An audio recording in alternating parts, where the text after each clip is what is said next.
Greetings, movie enthusiasts and everyone in between. I would like to start off by apologizing to all my followers on Twitter who have been asking me, when is my next video coming out? Am I actually doing one, or have I just completely given up? And I'm so sorry. I had a Terminator issue. And by that I mean my laptop tried to kill me. Now, you didn't click this link to hear all this, so without further ado, let's get on with today's video.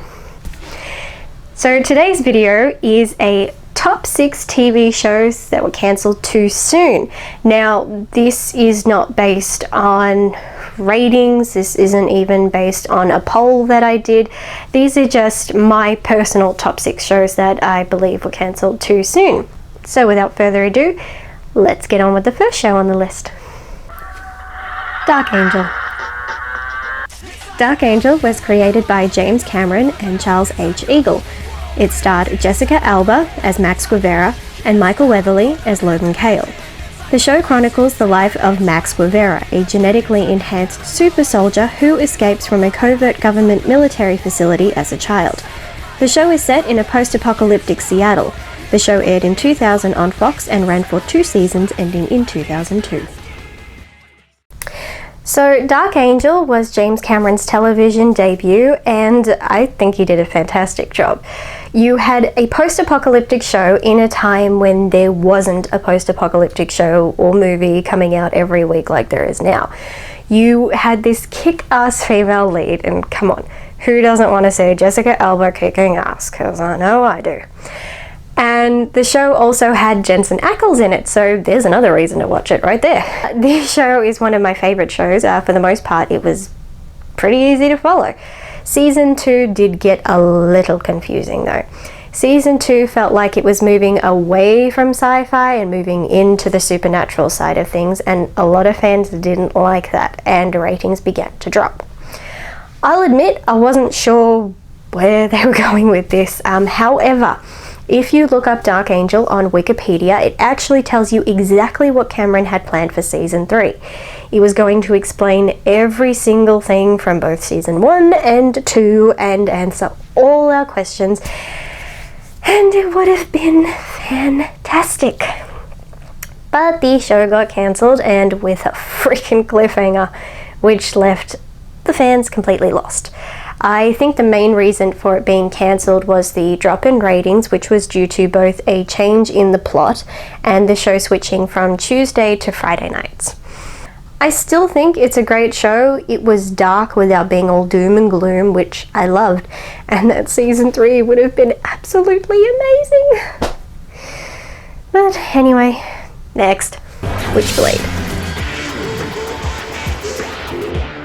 Witchblade is based on the comic series of the same name by Top Cow Productions and follows the adventures of Detective Sarah Pizzini, the bearer of the Witchblade, a gauntlet-like weapon existing since the dawn of time with a will of its own. The show was created by Ralph Hemmecker and starred Yancy Butler as Sarah Pizzini, David Chokachi as Detective Jake McCarty, Anthony Sestaro as Kenneth Irons, Will Yun Lee as Detective Danny Wu, and Eric Itabri as Ian Nottingham. The show aired in 2001 on TNT and ran for 2 seasons, ending in 2002. Oh, Witchblade. I get so nostalgic watching this show. The first time I ever saw it was back in 2001 on HBO in a hotel room in Bali, and it stayed with me for years until I later found it and got it on DVD. Actually, it's back here, just down here with the W's. The early 2000s seemed to have a lot of shows that had this dark, almost cold vibe to them, and there was an increase of shows with female leads who are kicking ass every week, so watching this show takes me back to that time, and I absolutely love it. The lead character is very complex, and the show, I feel, tries to balance out influences from so many different eras into a modern timeline, but I thought they did a fantastic job. Witchblade was ranked 7th in a top 10 basic cable dramas of 2002, so clearly they were doing something right. According to Top Cow editor Matt Hawkins, the show was cancelled due to lead actress Yancy Butler going into rehab. Awkward. Now, I haven't been able to confirm this, but it would explain why a show that was doing so well in reviews and ratings got taken off the air. As creators stated in interviews, Yancey was the only one who could do this role, so all that happening was really unfortunate. Lie to Me. Lie to Me follows Dr. Cal Lightman, the world's leading deception expert who studies facial expressions and involuntary body language to expose truth and lies for various companies and government agencies who hire his company's services. The show was created by Samuel Baum and starred Tim Roth as Cal Lightman, Kelly Williams as Dr. Gillian Foster, Brendan Hines as Eli Loka, and Monica Raymond as Rhea Torres. The show aired in 2009 on Fox and ran for 3 seasons, ending in 2011. Now, Lie to Me was inspired by the work of Paul Elkman, the world's foremost expert on facial expressions and a professor of psychology, and it's him that the character Dr. Cal Lightman is based on. Paul Elkman was also a consultant on the series, and I can't tell you how happy that makes me. When you see a show or a movie take these kinds of steps to ensure authenticity into the finished product, it just makes it something else entirely. For me, it makes the show more compelling when you know there is some truth behind it. I was entranced by this show. It fascinated me in every episode. Tim Roth's performance was perfect. He had the perfect balance of comedy and seriousness, and that's not easy to pull off. Ultimately, over time, the show kept declining in ratings, and so it was cancelled. But this show could have easily gone beyond just 3 seasons. I just wish more people had loved it the way I did. GCB. GCB was created by Robert Harling and centers on a recently widowed woman who moves her family back to the upscale Dallas, Texas neighborhood where she grew up. It starred Leslie Bibb as Amanda Vaughn, Kristen Chenoweth as Carleen Cockburn, Jennifer Aspen as Sharon Peachum, Miriam Shaw as Cricket Caruth Riley, and Marisol Nichols as Heather Cruz. GCB, also known as Good Christian Bells, is based on the novel of the same name by Kim Gatlin. The show aired in 2012 and ran for 1 season on ABC, ending the same year. GCB actually stands for Good Christian Bitches. Yeah, sorry, have to say it. And that right there was enough reason to want to watch it, but ABC thought the name was too provocative and changed it to Good Christian Bells, which is boring. This show was absolutely hilarious, and amazingly enough, every character got to throw out these brilliant one-liners, and they all delivered them perfectly. I actually thought, and this might sound weird, but I thought this show made Christians look good. Because there are so many shows that either makes all Christians look hateful or just makes fun of them, but I think this show had a lot of humor, but without actually being insulting to Christians. I'm not a Christian, but I'm sure there are nice ones out there. In fact, I think I know one. I'm sure they were getting tired of looking like hateful idiots, so this show was a nice change. GCB got really good reviews. I mean, how could it not? But was cancelled due to ratings. Now, you can say it's because people just didn't get into it. I disagree. I blame ABC. They originally aired this show to be a filler show. It was a mid-season replacement for Pan Am. When you air a show under those conditions, you're letting people know you don't care about it or take it seriously. So it didn't matter how good it was, this show was never going to get a real chance. And to make matters worse, it ended with a, yes, you guessed it, a goddamn cliffhanger. I swear these studios are trying to send me to the freaking nut house. Stalker. Stalker was created by Kevin Williamson. The show centers around victims of stalking and the detectives of the LAPD's Threat Assessment Unit who investigate the crimes. It starred Maggie Q as Beth Davis, Dylan McDermott as Jack Larson, Mariana Clavino as Janice Lawrence, and Victor Rasic as Ben Caldwell. Stalker aired in 2014 on CBS and ran for just 1 season and was then cancelled, ending in 2015.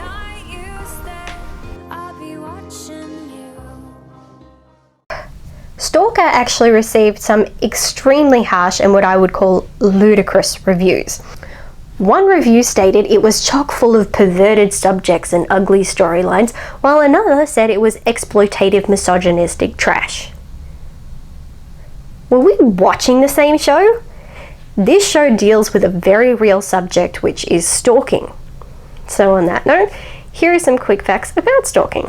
1 in 6 women and 1 in 19 men in the US have experienced stalking in their lifetime. The average duration of stalking is 1.8 years. Persons aged 18 to 24 years experience the highest rate of stalking. During a 12-month period, an estimated 14 in every 1,000 persons aged 18 or older were victims of stalking. Assuming my maths is right, which it might not be, that would mean that each year in the US, around 4.4 million people are victims of stalking. Now, the show actually states some of these facts. This show sheds light on an issue that does not get discussed very well, and it showed how both men and women can be victims. Stalking is perverted and ugly. This show is showing it for what it is. If anything, I appreciated that. Misogynistic trash.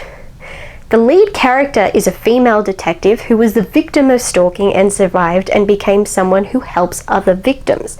She's a strong, independent character, and we have a lot of strong female characters in this show, so I have no clue where the misogyny was. I've asked other people who watched and loved this show, and they don't understand those reviews either.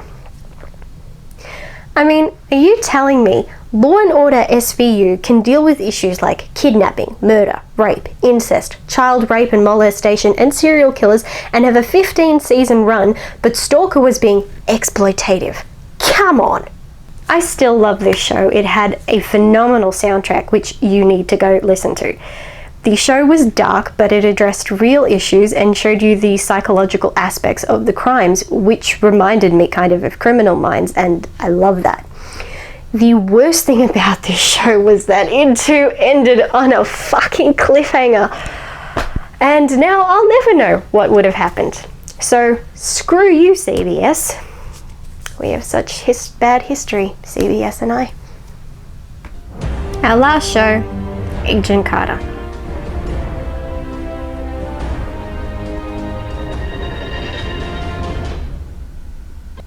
Agent Carter was created by Christopher Marcus and Stephen McFeely. It was inspired by the character Peggy Carter created by Stan Lee and Jack Kirby in the Marvel Comics. The show centers around Margaret Peggy Carter as she tries to balance her life as a secret agent with a strategic scientific reserve and being a single woman in 1940s America. The show starred Hayley Atwell as Peggy Carter, James Darcy as Edwin Jarvis, Enver Jokai as Daniel Souza, and Chad Michael Murray as Jack Thompson. Agent Carter aired in 2015 on ABC, running for 2 seasons before being cancelled March of this year. I was beyond devastated when I heard Agent Carter got cancelled. It was one of my favourite shows in the Marvel Cinematic Universe, and it had so much potential. Aside from a leading female, all about female empowerment, blah blah, I loved the 40s charm. They nailed the 40s look and feel completely, from the music to the set design. Even the sexism and racism was nailed to a T, and then of course the costume department, who did a terrific job. I would watch some episodes and Peggy would wear something and I would remember a photo of my grandmother when she was younger wearing something just like it. It was spot on. With all of the show's sci-fi, supernatural-ish stuff, and with people with powers and black holes and whatever, it still had this softness and simplicity which reflected the time it was set in so beautifully. Agent Carter got glowing reviews, but sadly was cancelled due to low ratings.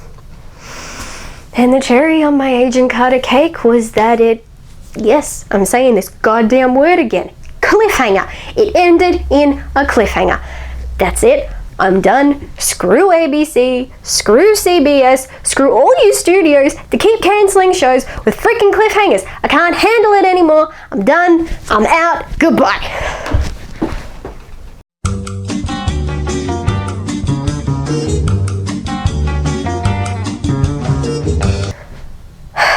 Okay, I've calmed down. Since news of Agent Carter's cancel, a petition was started to have season 3 renewed by Netflix. Now, this is a petition I was more than happy to sign. It's already gotten over 125,000 signatures. So if you love the show, I encourage you to go sign the petition because Netflix has stated they would definitely consider taking on Agent Carter. I'll have the link posted below, so please go sign it and help save this show. Thank you so much for watching. If you enjoyed this video, click that thumbs up, and if you would like to see more videos, by all means subscribe to this channel. As always, if you liked any of the shows on this list, by all means go check them out, and I will see you all soon. Bye!